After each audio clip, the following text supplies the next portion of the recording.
এই মুহূর্তে আমি রয়েছে বাঙুর অ্যাভিনিউ রেসিডেন্সিয়াল অ্যাসোসিয়েশনের পুজো মণ্ডপের একদম সামনে। আমি আমার চিত্র সাংবাদিককে বলবো একবার ঘুরে দেখানোর জন্য।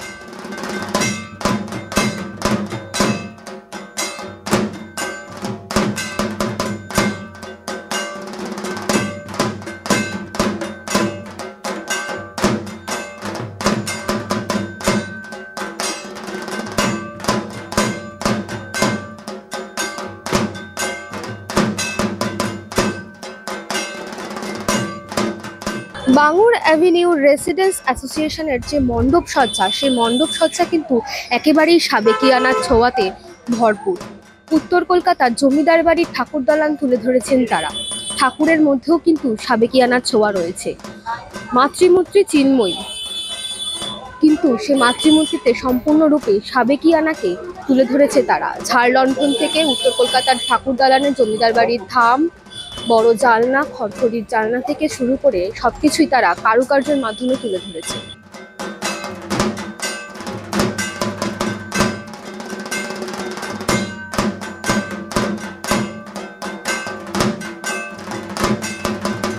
থিমের ছোঁয়াকে দূরে সরিয়ে রেখেই কিন্তু তারা সাবেকিয়ানাকে হাতে ধরে এগিয়ে চলেছেন। এই থিমকে দূরে সরিয়ে রেখে তাদের ভাবনাকে তারা স্বাগত জানিয়েছেন। আর এই ভাবনার জন্যই কিন্তু সেরা ভাবনার পুরস্কার তুলে দিতে চলেছে সময় 365 তাদেরকে।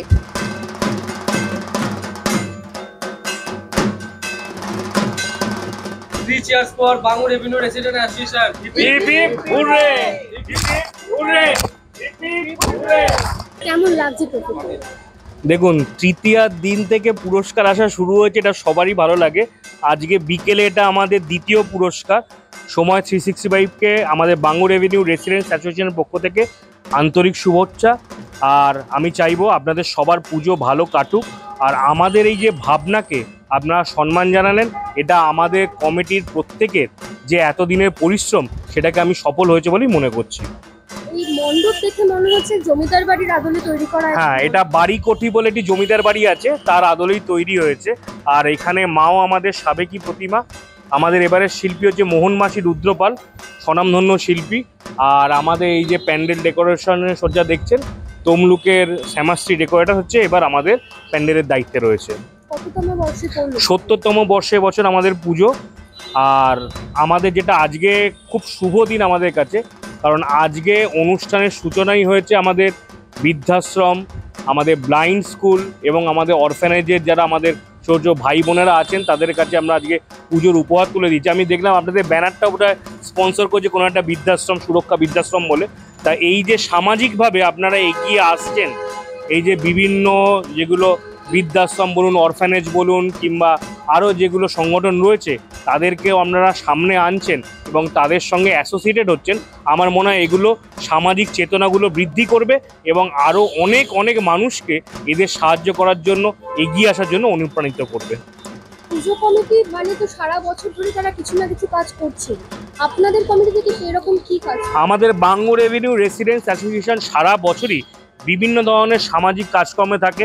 শীতকালে যদি বলেন বস্ত্র বিতরণ, তার সঙ্গে রয়েছে আমাদের বিনামূল্যে চিকিৎসা প্রদান, তারপর যখন দরকার হয় স্কুলের ছাত্রছাত্রীদের বই প্রদান, বিভিন্ন অনুষ্ঠান আমাদের থাকে যখন যেরকম প্রয়োজন হয়। এবং প্রচুর সংগঠন আছেন, যখন তাদের কোনো রিকোয়ারমেন্ট হয় তারা যে পার্সোনালি আমাদেরকে জানান, তা আমরা সেগুলো আমাদের সামর্থ্য অনুযায়ী ফুলফিল করার চেষ্টা করি।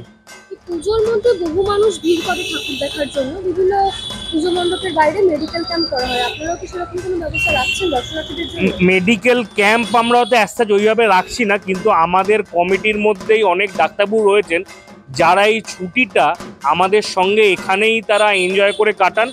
এবং এই যে কোনো মানুষের অসুস্থতা হোক কিংবা আলাদা কোনো কিছু প্রয়োজন হোক, আমরা কিন্তু এখান থেকে সেটা প্রোভাইড করার মানে সামর্থ্যটা রাখি।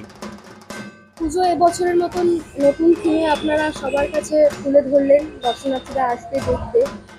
অনেক পুজো সাধারণত মানে এক বছর আগে থেকেই পুজোর ভাবনা চিন্তা শুরু করে দেয়। পরের বছরের জন্য কি ভাবনা চিন্তা শুরু করে? না, আমরা অতটা অ্যাডভান্স নই। আমরা আমাদের পুজোটা নিয়ে চিন্তা ভাবনা করি হয়তো বৈশাখ মাসে। আমাদের খুব বিশাল বাজেটের পুজো নয়, আমাদের খুব কম বাজেটের মধ্যে পুজো, এবং আমরা ওই থিমের দৌড়ে নেই। আমরা যেরকম আমাদের সাবেকিভাবে পুজো হয়, এবং আমাদের সবচেয়ে বড় কথা আমাদের এলাকার যারা মানুষজন রয়েছেন তারা আমাদের এই পুজোকে কিন্তু থিমের সঙ্গে খুব একটা মিলমিশ করতে চান না। আমরা থিমের পুজো 1-2বার করেছি, কিন্তু আমরা খুব একটা ভালো রেসপন্স পাইনি। তারা চান যে বাঙুর এভিনিউ রেসিডেন্টস অ্যাসোসিয়েশনের যে পুজো, সেখানকার যে প্রতিমা, সেটা আমার বাড়ির মেয়ে বা আমার বাড়ির মা সেই রূপেই তারা দেখতে চান। বাঙুর অ্যাসোসিয়েশনের তরফ থেকে সম্মানিত হতে পারে আপনি সমাজসেবিকা, কেমন লাগছে? খুবই ভালো লাগছে।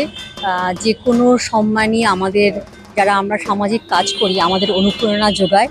তো আজকে এখানে সম্মানিত হতে পেরে সত্যিই খুব ভালো লাগছে। আর ওনাদের যে উদ্যোগ, এই উদ্যোগকে আমি সাধুবাদ জানাই। কি ধরনের কাজ করেন মূলত আপনারা? আমি মূলত ট্রাইবালদের নিয়েই কাজ করি। চাতরা পঞ্চায়েতে আমাদের একটা কোচিং সেন্টার আছে, সেখানে আদিবাসী 40টা বাচ্চা আছে, যাদেরকে আমরা সান্ধ্যকালীন সময়ে পড়াশুনো শেখানোর ব্যবস্থা করে থাকি।